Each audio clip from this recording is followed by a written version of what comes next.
मैं 4 बताता हूँ एक टाइम। ठीक है। 2 कंपनियां जो शुरुआत में हमने रखी ग्रीन ट्रेड के लिए, मुझे लगता है गेल और पेट्रोनेट एलएनजी। इसलिए क्योंकि आपने देखा होगा यूएस गैस फ्यूचर्स के दाम कल 11% गिरे एक दिन में। बहुत तगड़ी गिरावट यूएस फ्यूचर्स में देखी गई। मैं कहूँगा $3.5 के आसपास शायद अब प्राइस आ गए एग्जैक्टली।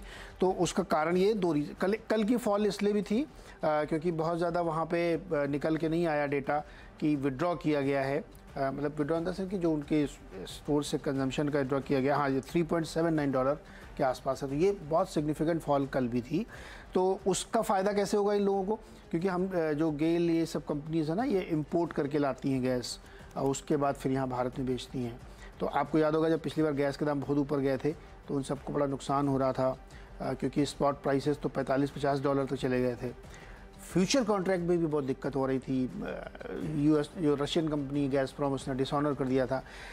अब चूंकि सब कुछ नॉर्मलाइज हो रहा है, खबरें ये भी हैं कि गैसप्रॉम भी जल्दी ही, बहुत जल्दी वो वाला अपना पुराना जो कॉन्ट्रैक्ट है उसको ऑनर करना शुरू करेगी जो सिंगापुर के ज़रिए होता है।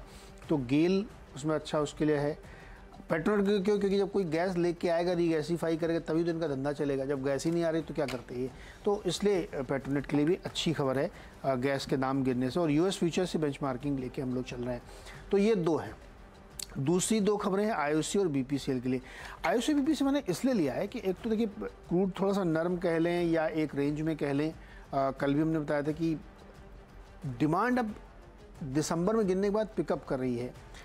रूरल डिमांड ऐसी रिपोर्ट्स बता रही हैं, नुआमा जो पहले एडवाइस थी कि अब धीरे धीरे वो पिक करना शुरू कर चुकी है, तो अगले क्वार्टर में इम्प्रूव होगी। और रूरल डिमांड जैसे ही इम्प्रूव होती है ना तो फिर डीजल की बिक्री शुरू हो जाती है, तो उसका फ़ायदा इन जैसी कंपनीज़ को मिलेगा। और वैसे भी ये रॉक बॉटम पे हैं तो उनको बहुत ज़्यादा दिक्कत नहीं है। मुझे लगता है कि इसको ध्यान में रखना चाहिए, बीपीसीएल और आईओसी। तो ये 4 कंपनियां ऑयल एंड गैस से मुझे सबसे इजी कैच लग रहा था समझने के लिए, तो मैंने ये रख लिया है।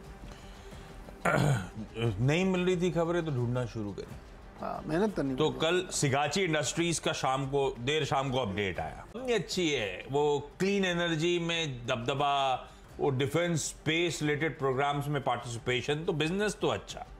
इसके साथ मैं कई बार कह चुका, इशू मुझे एक ही आता है, वो कुछ प्रमोटर एंटिटीज जो कि कोर फैमिली को नहीं बिलोंग करती, उनकी तरफ से सेलिंग वाला इशू था, वो अब काफी दिन से थमा हुआ है। तो ये पहला पॉजिटिव था। कल अपडेट आया बाजार बंद होने के बाद कि निप्पॉन इंडिया म्यूचुअल फंड, वैसे निप्पॉन इंडिया एमएफ एग्रेसिवली इसमें इन्वेस्टेड है। अपडेट ये था कि पिछले over a period of time और 30,000 प्लस शेयर्स इन्होंने एक्यूमुलेट कर लिए और इनकी होल्डिंग अब 7% के ऊपर एमतार टेक्नोलॉजीज में पहुंचती हुई। तो खबर तो अच्छी है। ये दिग्गज फंड और बाइंग कर रहा है इन लेवल्स के आसपास स्टॉक में। कंपनी बढ़िया है, ऑफ हाई ट्रेड कर रही, इसलिए ग्रीन रख के चल रहा हूं। देखते हैं आज स्टॉक मार्केट का बिहेवियर कैसा रहता है, लेकिन खबर पॉजिटिव। कितने बताया? 3 बताए। ओके। बता दें कि मनी कंट्रोल पर दिए गए विचार एक्सपर्ट्स के अपने निजी विचार होते हैं। वेबसाइट या मैनेजमेंट इसके लिए उत्तरदायी नहीं है। यूजर्स को मनी कंट्रोल की सलाह है कि कोई भी निवेश निर्णय लेने से पहले सर्टिफाइड एक्सपर्ट की सलाह लें।